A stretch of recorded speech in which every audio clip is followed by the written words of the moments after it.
సత్యం సుందరం plot విషయానికి వచ్చేస్తే పేర్లు చెప్పకూడదు. పేర్లు అనేవి ఇక్కడ క్రూషియల్ అనమాట. సో ఇద్దరు వ్యక్తులు ఒక పెళ్ళిలో కలుస్తారనమాట. బావా బావా అంటూ ఉంటారు. సో ఆ పర్టికులర్ క్యారెక్టర్లోకి ఒక కొత్త మనిషి ఎంటర్ అయినప్పుడు సో ఆ డే అంతా ఏం జరిగింది, నెక్స్ట్ ఏం జరిగింది, ఇది మీరు థియేటర్ చూస్తారనమాట. వెరీ వెరీ సింపుల్ స్టోరీ, పెద్దగా నెవర్ బిఫోర్ లాంటిది కాదు. అండ్ ఓవరాల్గా ఎలా ఉందని విషయానికి వచ్చేస్తే నోట్ దిస్ పాయింట్, ఇది మీరు అనుకున్నట్టు యాక్షన్ సినిమానో లేదంటే కనుక ఇంకా out of the box genres అట్లా కాదు.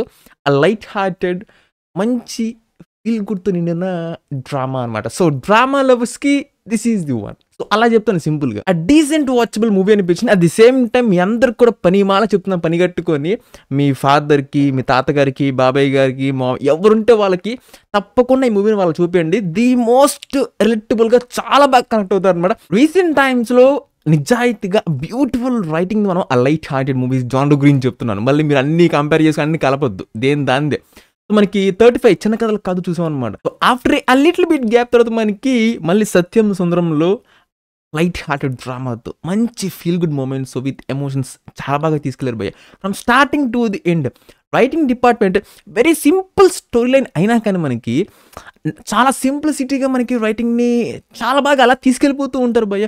బ్యూటిఫుల్ కాంబినేషన్స్తో డైలాగ్స్ కూడా మనకి అంటే అసలు అది మనకి తెలుగు డబ్బింగ్ చేసిన ఫీలింగ్ రాదు, ఎందుకంటే మనకి అంతలా కేర్ తీస్తున్నారు అనమాట. అది నాకు చాలా బాగా నచ్చింది.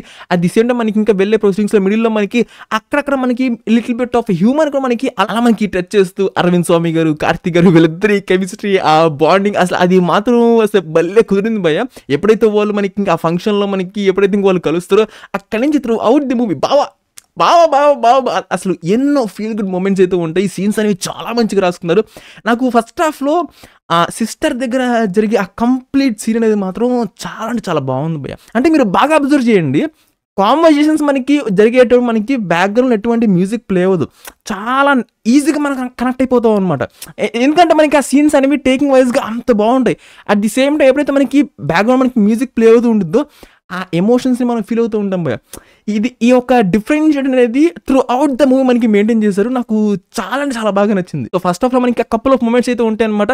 సెకండ్ హాఫ్లో అయితే చాలా ఎక్కువ ఉంటాయి. నాకు భలే అనిపించింది. అంటే వెరీ సింపుల్గా అనమాట. సింపుల్ అని చెప్పినమాట మీరు తక్కువ చూడొద్దు, ఎందుకంటే ఒక్కొక్కసారి ఆ హైవీ డీల్ చేయడం కంటే సింపుల్గా ఉన్నదాన్ని చాలా ప్రాపర్గా ప్రజెంట్ చేయడం అనేది చాలా కష్టం భయ్య. And this song was for the absolutely pure half silver and half gold man. ఒక్క నిమిషం, ఎంత చెప్పావు రేటింగ్ ఎంత తక్కువ ఇచ్చావు అంటారు. ఒక్క నిమిషం, ఒకటి ఎమోషన్స్ అనేవి ఇట్స్ గుడ్ బాగానే పండించారు, బట్ హార్ట్ మెల్టింగ్ ఎమోషన్స్ అనేవి లేదంటున్నారు. అండ్ సెకండ్ ది స్టోరీ వైజ్గా అంటే నెవర్ బిఫోర్ న్యూ స్టోరీస్ ఏమి కాదు కదా. సో అది that's my point. And coming to the performances, ఇద్దరు భయ్య మన కార్తీక్ గారు, అరవింద్ స్వామి గారు చాలా న్యాచురల్గా చేశారు. And remaining supporting cast they were good in their roles man. అంటే సినిమా మొత్తం మనకి కార్తీక్ గారు, అరవింద్ స్వామి గారు వీళ్ళ మధ్యనే ఉంటుంది అనమాట హెవీ పార్ట్ మొత్తం కూడా.